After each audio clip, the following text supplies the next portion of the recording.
ನಮ್ಮ ಹಿಂದೂ ಸಂಪ್ರದಾಯದಲ್ಲಿ ದೇವರ ಕೋಣೆಗೆ ವಿಶೇಷ ಸ್ಥಾನವಿದೆ. ಮನೆಯಲ್ಲಿರುವ ದೇವರ ಮನೆ ಕೇವಲ ಪೂಜೆ ಮಾಡುವ ಸ್ಥಳವಲ್ಲ, ಅದು ಸಕಾರಾತ್ಮಕ ಶಕ್ತಿ, ಭಕ್ತಿ ಮತ್ತು ಆಧ್ಯಾತ್ಮಿಕತೆಯ ಕೇಂದ್ರವಾಗಿದೆ. ಆದ್ದರಿಂದ ದೇವರ ಮನೆಯಲ್ಲಿ ಕಾಣಿಸಿಕೊಳ್ಳುವ ಕೆಲವು ಚಿಕ್ಕ ಜೀವಿಗಳ ಬಗ್ಗೆ ಅನೇಕ ನಂಬಿಕೆಗಳು ಮತ್ತು ಸಂಕೇತಾರ್ಥಗಳು ಪ್ರಚಲಿತದಲ್ಲಿವೆ. ಕಪ್ಪು ಇರುವೆ, ಕೆಂಪು ಇರುವೆ, ಚಿಟ್ಟೆ, ಜೇನ್ನೊಣ, ಹಲ್ಲಿ ಮತ್ತು ಸಣ್ಣ ಕೀಟಗಳು ದೇವರ ಮನೆಯಲ್ಲಿ ಕಾಣಿಸಿಕೊಂಡಾಗ ಅದಕ್ಕೆ ವಿಶೇಷ ಅರ್ಥವಿದೆ ಎಂದು ಕೆಲವರು ನಂಬುತ್ತಾರೆ.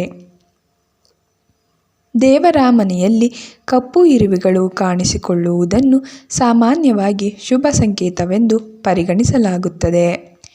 ಕಪ್ಪು ಇರುವೆಗಳು ಶ್ರಮ, ಸಹನೆ ಮತ್ತು ಒಗ್ಗಟ್ಟಿನ ಪ್ರತೀಕ. ಅವು ಸಾಲಾಗಿ ಸಾಗುತ್ತಿರುವುದನ್ನು ಕಂಡರೆ ಮನೆಯಲ್ಲಿ ಧನ ಪ್ರಾಪ್ತಿ, ಶುಭ ಕಾರ್ಯಗಳು ಮತ್ತು ಆರ್ಥಿಕ ಪ್ರಗತಿ ಆಗಬಹುದು ಎಂಬ ನಂಬಿಕೆ ಇದೆ. ಕೆಲವರು ಇದನ್ನು ಲಕ್ಷ್ಮೀ ದೇವಿಯ ಕೃಪೆಯ ಸೂಚನೆ ಎಂದು ಹೇಳುತ್ತಾರೆ. ದೇವರ ಕೋಣೆಯಲ್ಲಿ ಚಿಟ್ಟೆ ಕಾಣಿಸಿಕೊಂಡರೆ ಅದು ಸಂತೋಷದ ಸುದ್ದಿಯ ಸಂಕೇತ ಎಂದು ನಂಬಲಾಗುತ್ತದೆ. ಬಣ್ಣ ಬಣ್ಣದ ಚಿಟ್ಟೆಗಳು ಮನೆಯ ವಾತಾವರಣದಲ್ಲಿ ಸಕಾರಾತ್ಮಕ ಬದಲಾವಣೆ ಮತ್ತು ಹೊಸ ಅವಕಾಶಗಳ ಆಗಮನವನ್ನು ಸೂಚಿಸುತ್ತವೆ ಎಂಬ ಜನಪ್ರಿಯ ನಂಬಿಕೆ ಇದೆ.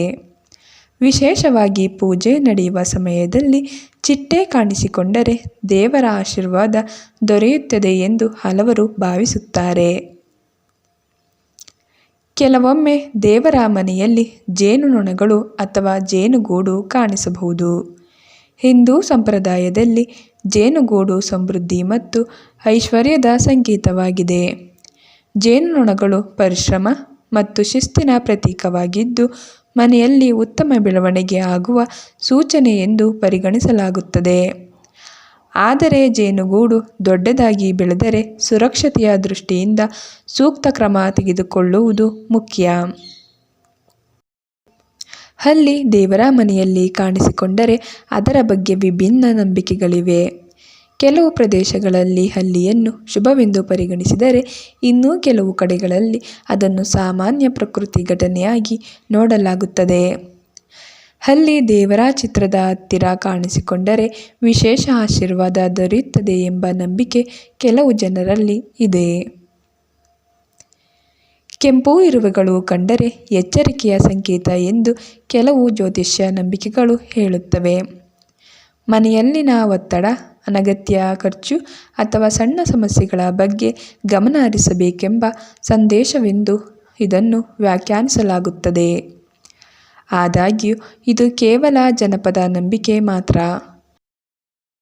ದೇವರ ಮನೆಯಲ್ಲಿ ಹಕ್ಕಿಯ ಗರಿ ಅಥವಾ ಸಣ್ಣ ಪಕ್ಷಿಗಳು ಬಂದು ಕುಳಿತುಕೊಳ್ಳುವುದನ್ನು ಶುಭವೆಂದು ಪರಿಗಣಿಸಲಾಗುತ್ತದೆ.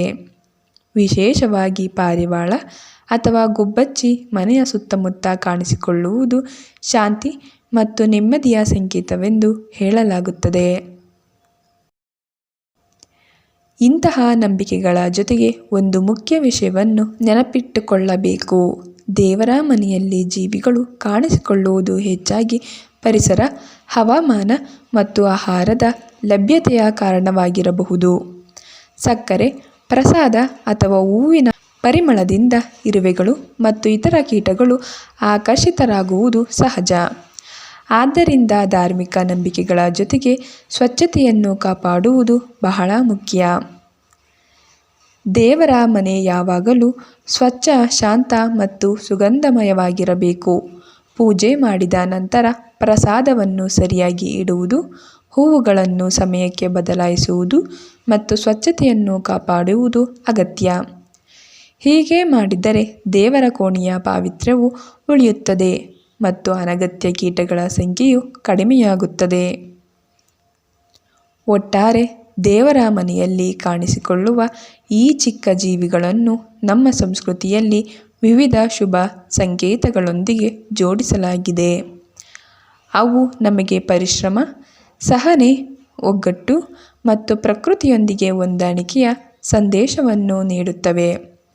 ಆದರೆ ಇವುಗಳನ್ನು ಸಂಪೂರ್ಣವಾಗಿ ಭವಿಷ್ಯದ ಸೂಚನೆಗಳೆಂದು ಪರಿಗಣಿಸುವ ಬದಲು ಭಕ್ತಿ, ಸಕಾರಾತ್ಮಕ ಚಿಂತನೆ ಮತ್ತು ಉತ್ತಮ ಜೀವನ ಶೈಲಿಯ ಕಡೆಗೆ ಪ್ರೇರೇಪಿಸುವ ಸಂಕೇತಗಳಾಗಿ ನೋಡುವುದು ಉತ್ತಮ.